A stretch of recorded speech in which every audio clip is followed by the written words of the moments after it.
Hello, and welcome to Tech Latest by Nikkei Asia, where we bring you the freshest updates from the technology sector in Asia. Every episode, one of our reporters will be filling us in on the tech news on their radar, from semiconductors in China to space travel in Japan to startups in Indonesia. From Nikkei Asia's Tokyo headquarters, I'm Alice French. In this episode, I'm catching up with our correspondent in London, Rhyannon Bartlett-Imadegawa, for the latest on Fujitsu's entanglement in the UK's post office scandal.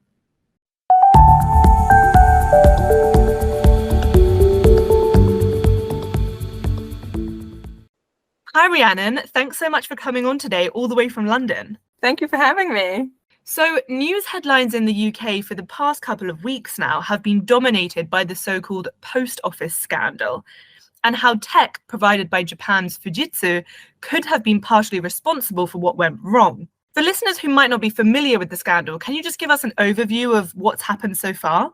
Yeah, so the post office scandal actually dates back all the way back to 1999 when a new IT system called Horizon, provided by Fujitsu, was implemented across the country in post offices. The IT system had a lot of bugs and errors, and it would show shortfalls when there weren't any shortfalls at all. But because of their contracts, these post office branch masters, operators, had to cover those shortfalls out of their own pocket. Between 1999 and 2015, the post office, which by the way is a state-owned company, went on to prosecute over 700 branch operators for false accounting and fraud based on the information about these shortfalls from the false IT system. And then there were another 200 that were prosecuted by others. Lots of people lost their jobs, they lost their livelihoods, and there's actually 4 suicides believed to be connected to the scandal as well. So it's a really serious issue. And then in 2019, 555 of these sub-postmasters took a case to the High Court, and at the High Court they found that it was the IT system. It had a lot of faults, and the data that the prosecutions were based on was unreliable. Since then, around 100 of those false convictions have been overturned.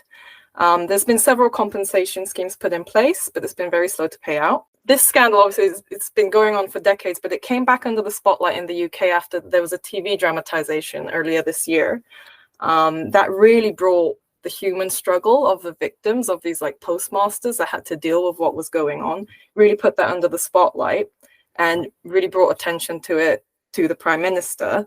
And then the British government said it will introduce a law to exonerate all sub-postmasters that were convicted based on this faulty evidence.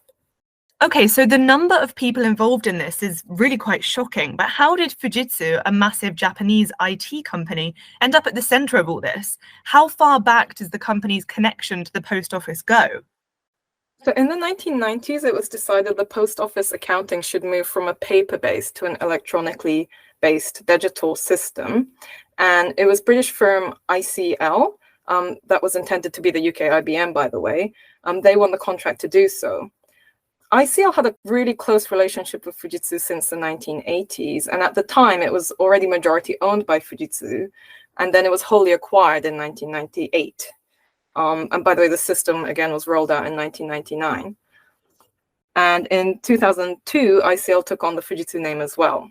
So the software was developed under ICL mainly, but the rollout, the maintenance, and the operation of the system was done under Fujitsu. And some of the faulty software issues that are now known ranged from coding errors that would do different calculations than what it was meant to duplicating these kind of errors or not recording parts of a transaction. And it isn't just the technical faults.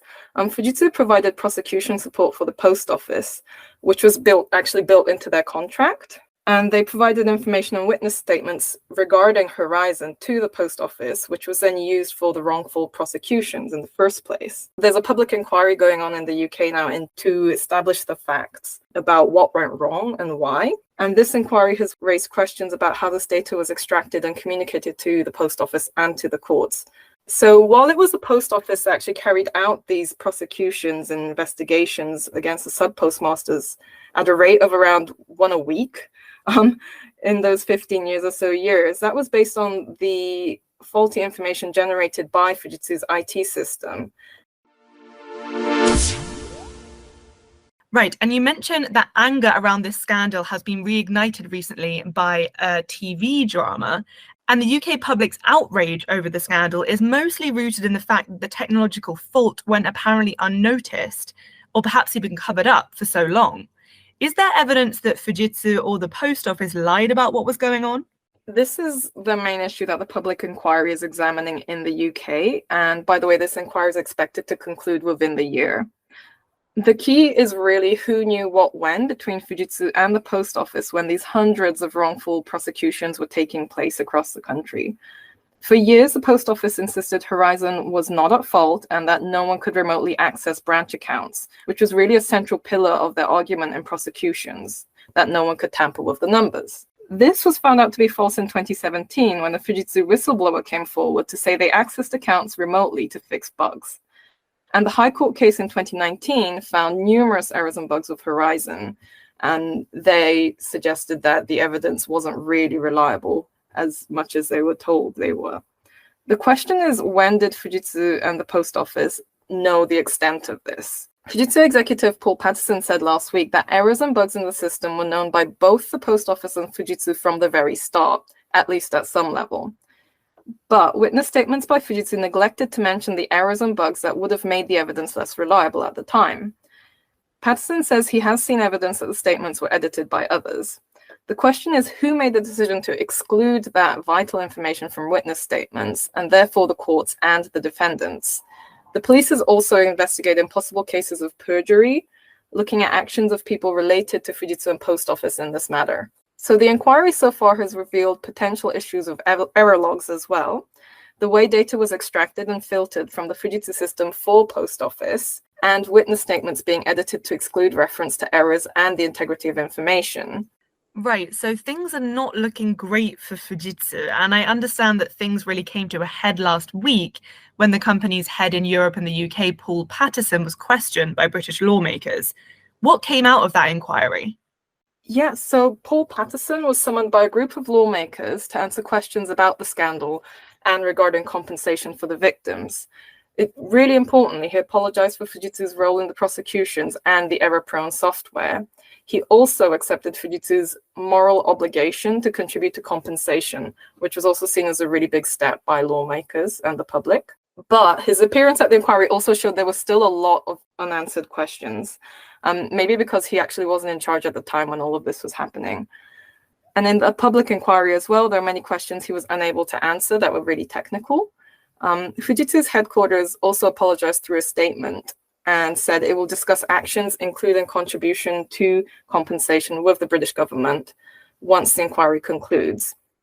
And in the meantime, the British Business Secretary has requested urgent talks with Fujitsu's global CEO over the scandal too. Well, so I imagine all of this must be having a pretty big impact on Fujitsu's public image, not only in the UK, but all across the world. Are there any indications yet of the long-term implications for the company? Yeah, so this is potentially a big reputational risk for Fujitsu. Obviously, we're still waiting for more information to come to light and for the inquiry to establish exactly what happened and who's at fault. But there is a lot of anger directed towards Fujitsu in the UK now, especially since the TV series. Of course, people acknowledge that the post office was the one pursuing prosecutions. In the UK, lawmakers have been questioning why post office still runs a version of Horizon and why Fujitsu continues to win government contracts, including extending Horizon to 2025. The government's estimated new compensation for victims will cost around £1 billion, which is roughly $1.2 billion. And ministers have said if Fujitsu are found to be liable through the inquiry, they should pay towards this. And there are calls to exclude Fujitsu from future contracts. The UK government's a big client for Fujitsu. They typically do upwards of 100 million public sector work a year in the UK. And that also makes British public services dependent on Fujitsu as well. Even a key campaigner for victims of the scandal, Lord Arbuthnot, who I spoke to last week, said that the UK really shouldn't cut off its nose to spite its face. And they need to assess each contract and tender if there is actually a viable alternative to Fujitsu at all, if that's the route they want to take. I see. So the whole thing is quite a big mess, really. Thank you so much for giving us that rundown. And it seems that there are many lessons to be learned from the scandal, not least about the potential unreliability of technology. Now, of course, in 2024, we live in a very different and perhaps more tech-savvy world compared to the 1990s, when Horizon was first introduced and technology was seen as revolutionary and often maybe infallible, particularly by those sub-postmasters. Now, Rhiannon, having researched the history of the post office scandal and now reporting on it in 2024, have you got a sense that society's attitude towards tech has changed? Are we more maybe wary of the risks of technology now? Yeah, that's a really important question. Many sub-postmasters at the time, like you said, weren't experts in IT, and when they were told the missing money and faulty accounting was their fault, not the IT system, they couldn't really fight back, and some believed it must be their own fault. Experts I spoke to recently said, while there's nothing surprising about software having bugs and errors, the issue with this was that the post office made Horizon appear much more reliable than it was, and then the court believed them as well. And there's an important legal context to this whole scandal too. Between 1984 and 1999, computers had to be proven to have been used and operating correctly for evidence to be admissible in court. But this changed in 1999, which meant computer evidence was assumed to be reliable unless proven otherwise. So that really flipped the assumption when it came to computer-based evidence. I've spoken to a few people, and many, including the professional body for IT in the UK, BCS, the Chartered Institute for IT, have been calling for a change in the law that assumes the computer is always right, in order to prevent another case like Horizon IT scandal happening. So some suggest error logs should be provided alongside any computer evidence to prove it was functioning correctly, or other means to say that the assumption shouldn't be that computer is always right. But definitely, as AI and IT are becoming part of every aspect of our life, industry and legal experts are saying this really needs to be dealt with urgently. Well, thank you so much, Rhiannon, for coming on today. It's been really interesting to hear the ins and outs of this issue, and I'll be looking forward to your coverage of it going forwards. Thank you so much for having me. You can read more of Rhiannon's reporting, along with a host of other stories about Asia's tech industry, on Nikkei Asia's website, asia.nikkei.com. And if you like what you hear, why not subscribe to our weekly Tech Asia newsletter, which will be delivered to your inbox every Thursday. There's a link to sign up in the show notes. And whilst we still have you, if you're enjoying Tech Latest and would like to support us, please do give us a follow on whichever podcast platform you use. We also really appreciate any reviews you can leave, as these help new listeners to find our episodes. Finally, just an important note to say that we will be moving the release of our episodes from Friday to Tuesday as of next month. Our next episode will be released on Tuesday, February the 13th. Check back in then for more updates on the tech trends that matter.